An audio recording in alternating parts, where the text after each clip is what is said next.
c'était l'entrée des salariés, des ouvriers de l'usine Chausson, avec le cheminement protégé qui leur permettait d'aller soit à l'usine, soit dans les bureaux.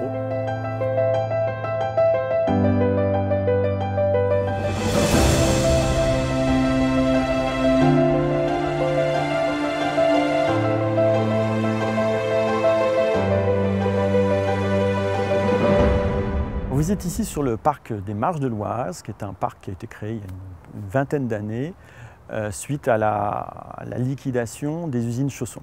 L'usine Chausson qui était le premier employeur de Picardie. En septembre 1998, il y a eu un conseil de création de Creil-Montaterre Développement avec un partenariat historique, puisque c'est assez rare en France, avec la Caisse des dépôts, avec les chambres consulaires, CCI, Chambre des métiers, et des privés qui se sont mis autour de la table pour régénérer cette friche industrielle. Ce site des Marges de l'Oise est une association syndicale libre. C'est un mot un peu barbare, c'est une sorte de grosse copropriété. Creil-Montaterre Développement a deux casquettes. Elle gère son propre patrimoine, donc là on parle de gestion immobilière. Et nous avons une seconde casquette, c'est que l'ensemble des propriétaires de cette ASL nous ont confié la gestion du parc. Nous avons plus de 120 sociétés qui sont installées dans le patrimoine de Creil-Montaterre Développement. 120 sociétés qui sont sur 50 000 m². Il y a à peine 40% qui existaient à l'époque de la fermeture de Chausson. Et ces 40% ont été bien évidemment restructurés. Il y a une crèche interentreprise, une salle de sport, un restaurant qui a été ouvert et qui répondait à des attentes et de l'intérieur et du besoin extérieur face au pâté cinéma. Nous sommes dans un site sécurisé où il y a une présence 24/24, 7 jours sur 7, avec des rondes même la nuit, qui aussi sécurise les chefs d'entreprise qui viennent s'installer ici. Il faut permettre aux entreprises d'avoir un petit plus. Et ce petit plus, il faut toujours chercher à l'avoir pour se différencier du local banal et commun qu'on peut retrouver dans d'autres sites.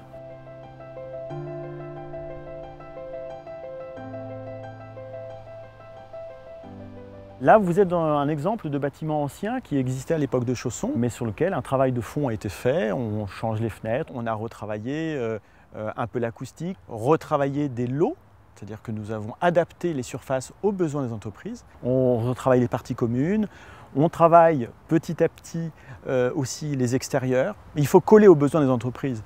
Il faut répondre à ce souci qui est de plus en plus fort, de se dire je vais travailler mais dans un environnement plus agréable si possible qu'il ne l'était il y a 20 ans ou 30 ans.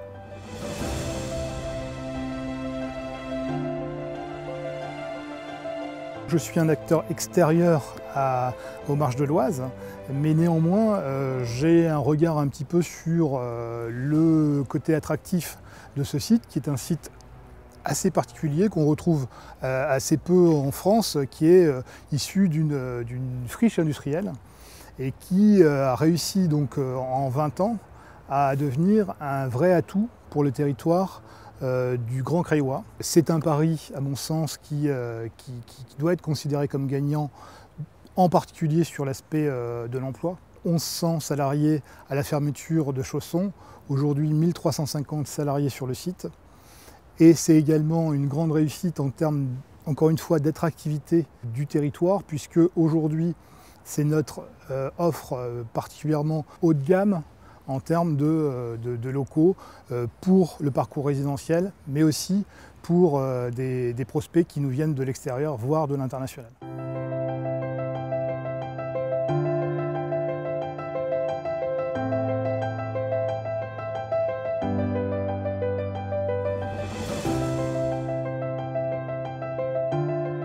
Nous sommes dans un bâtiment, Riga, qui est un bâtiment qui est mixte. Quand on dit mixte, c'est qu'il a aussi bien des lots d'activités en rez-de-chaussée avec des bureaux d'accompagnement que l'accueil de sièges sociaux d'entreprises et de petites entreprises.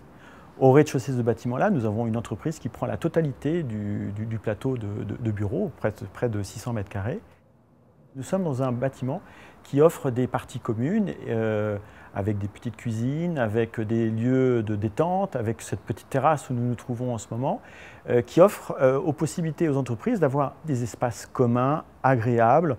Avoir une entreprise et être seul ou en petite équipe, ce n'est pas toujours facile. Et l'échange avec d'autres entrepreneurs, d'autres sociétés qui ne sont pas forcément dans le même domaine, mais qui peuvent rencontrer les mêmes problématiques, il y a cet échange qui se fait.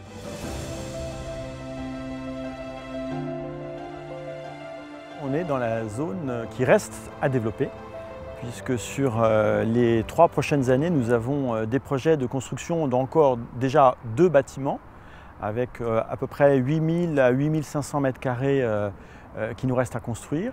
Donc le développement se passera sur les terrains qui sont derrière moi, et ce ne sera pas la dernière phase, puisqu'il en restera encore quelques possibilités de construction pour finir de remplir ces 30 hectares. Ce développement est toujours en relation et en corrélation avec le besoin des entreprises, évidemment. C'est effectivement un site qui évolue avec le temps, mais 20 ans, c'est jeune pour une entreprise. Nous espérons encore pendant de nombreuses années pouvoir les accompagner sur ce site et dans son extension, le parc du Colvert, qui est une des réalisations de 2017 et qui reste à poursuivre.